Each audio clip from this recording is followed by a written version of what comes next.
the AU has stepped forward now and will monitor, and is that likely to have more of an impact on the ZANU-PF's thinking than SADC or other international organizations? There are challenges with the statement from the African Union on deploying long-term observers to Zimbabwe. The first is that it appears to endorse the idea that elections should happen by end of July. Mm-hmm. So that is likely to strengthen ZANU-PF's resolve to move ahead, because the AU is saying now we are moving in to observe. So we have wanted to see a situation where there is a clear position to insist on the reforms that must take place ahead of elections, which the AU certainly has not addressed. It also appears to be bringing tension between SADC and the AU, because the SADC leadership has said there is need to extend the date for elections and to look at the minimum conditions for free and fair elections, particularly the role of the security forces before, during, and after the elections. You sound as if AU is almost acting as an enabler for this. Is that your assessment, Mr. Moss? You seem to be shaking or nodding your head there. I think there's certainly a risk there, especially if we're focused on the technical observation of the conduct of the elections rather than the broader political environment. I don't know if they're accurate, but certainly comments by the AU chair this morning, which seemed to say that the problems with over the electoral schedule were up to Zimbabweans to resolve.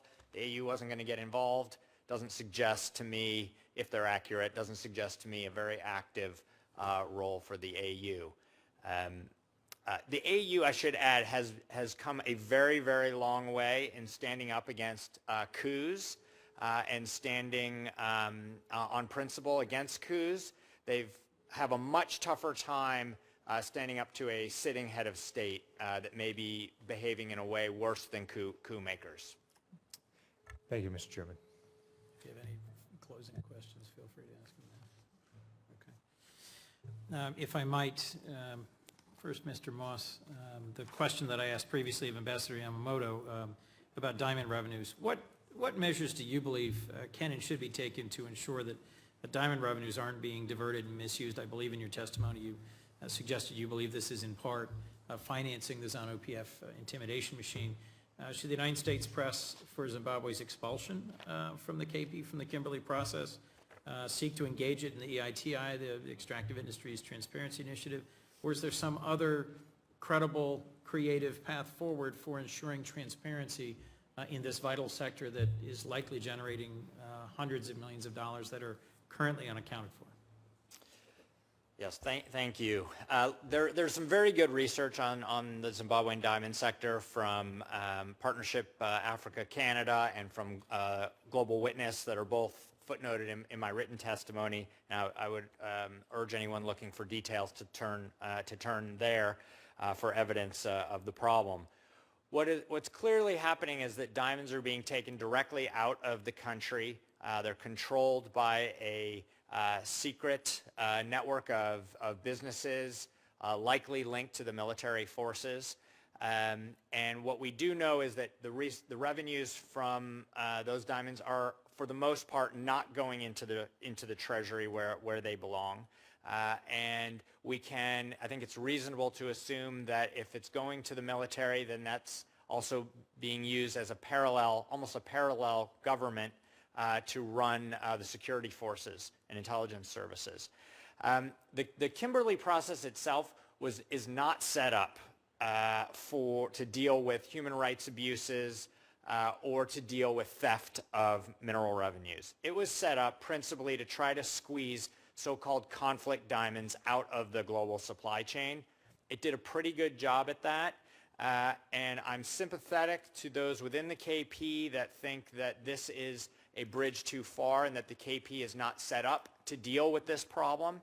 EITI would be helpful, but EITI is entirely a voluntary organization, so the government of Zimbabwe would have to volunteer to release information on where its diamond revenues are going. I think that's extremely unlikely.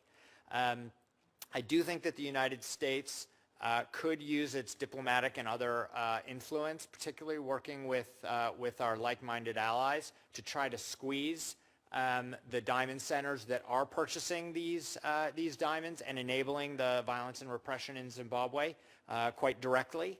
But I don't have a simple off-the-shelf answer and there's no simple mechanism that exists now to do that.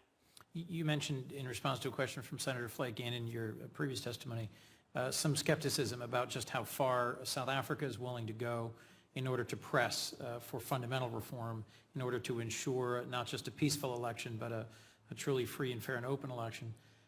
What other regional partners, what other regional allies, what other leaders in SADC might we be looking to help insist that Zimbabwe upholds the SADC principles in its conduct of the upcoming election?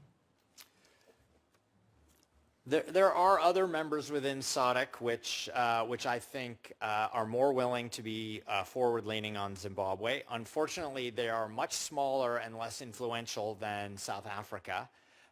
Some of the other bigger players have very long historical links with ZANU-PF and are much less likely to try to influence them.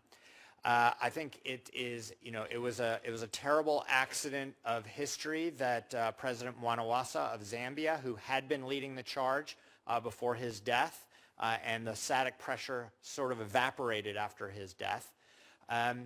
What is striking to me when I look at the entire African continent is that you would think that Southern Africa should be the region driving the continent politically, economically, diplomatically, and it's just not the case.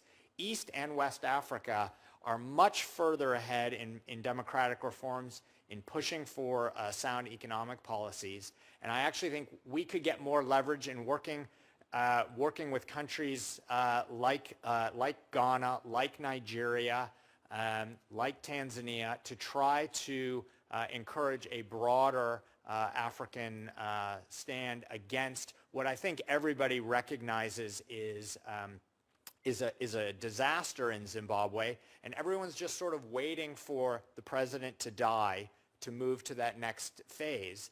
But I think that a lot of the region would like to try to push it and not just sit back and wait for that event.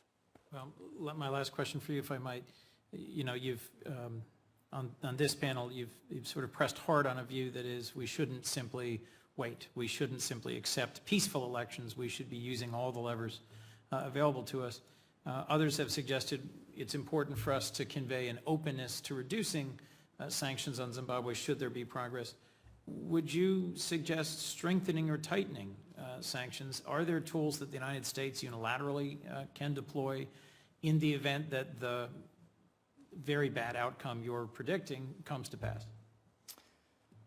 So yes, I think that we can do both.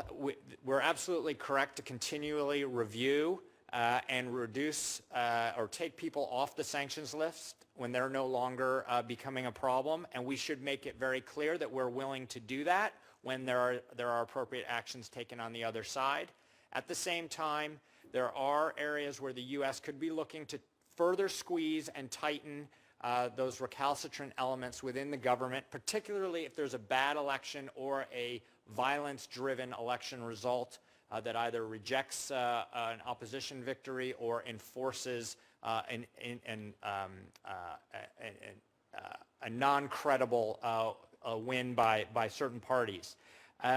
One example could be preemptive contract sanctions, which is a tool that exists out there. It hasn't been deployed yet. What that would mean is that the United States, working with the Treasury, working with some of our allies in Europe, could make, if Zimbabwe blows up, could make a preemptive statement that future loans or contracts signed by an illegitimate Zimbabwe government would not be enforceable in U.S. courts. That could have a chilling effect not only on U.S. and European foreign investment, obviously, but could also have a chilling effect on investment from places like Russia and China.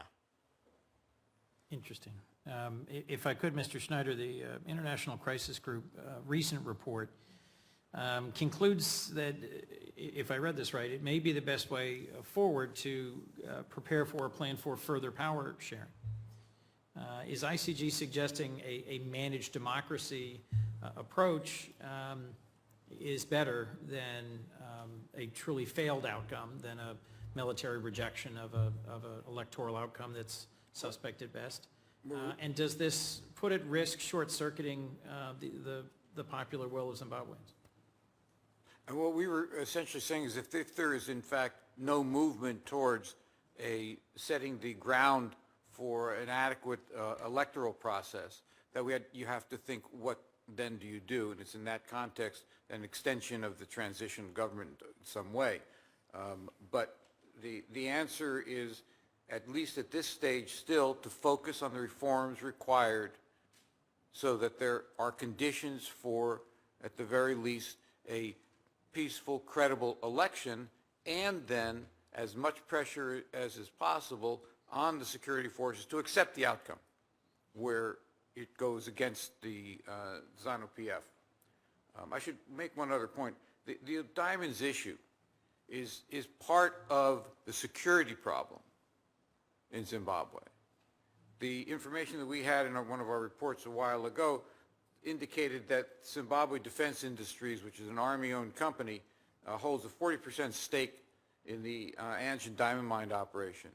And the Minister of Finance at the time, Tendai Biti, noted that where the estimate was about $500 million in revenues from diamonds, that the state treasury received only about 10%. And so there's clearly mechanisms there that an interest on the part of the security forces not to see the situation changed in this regard, and there have to be efforts made to put additional pressure on where they act in a way that violates the Constitution and prevents a democratic expression of the voters from being realized. Mr. Mavinga, if I might, Ambassador Andrew Young recently met with President Mugabe at the suggestion of the administration and was accompanied by the U.S. ambassador. And the U.S. ambassador has also accompanied Jesse Jackson to a meeting with President Mugabe. How is this engagement viewed by Zimbabwean civil society? What have you heard in your recent visits in terms of how the United States outreach or recent efforts? That kind of engagement is premature given the conditions on the ground, and that there is really need for the U.S. government now to be supporting processes towards credible elections that lead to a peaceful transfer to the government-elect, and that really focus and support to civil society groups at two levels. The first level being financial support for their activities, elections-related activities within the country, but also increasing pressure to SADC and other players to ensure that there is no harassment, intimidation, and the beatings that we have been witnessing in the recent months of civil society groups. So there is a real concern that perhaps the U.S. government should closely look at what is happening on the ground, closely look at the role of the security forces, and ensure that its action-for-action position towards Zimbabwe is in response to clear improvements on the ground, and not just incentives that are not related to progress and reforms achieved. Thank you, Mr. Mavinga. Senator Flake, did you have any further questions? Good, thank you. Let me, if I might, thank you, Mr. Moss, Mr. Schneider, Mr. Mavinga. We will be consulting afterwards. Obviously, President Obama is about to take his first trip to the region with an impending trip to South Africa. I think there is still the possibility of progress in security sector reform, in electoral reform, and with some significant changes. It is still possible for there to be credible, free, and fair elections later this year.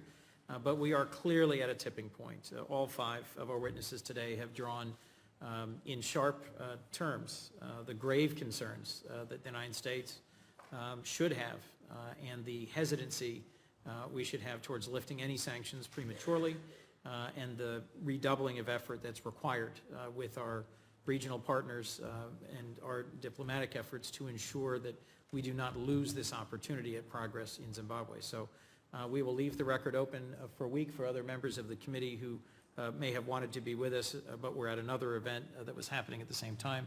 I want to thank all the members of our second panel and all of our witnesses today for your engagement, for your determination, for your insight. And with that, I will hold this hearing in recess.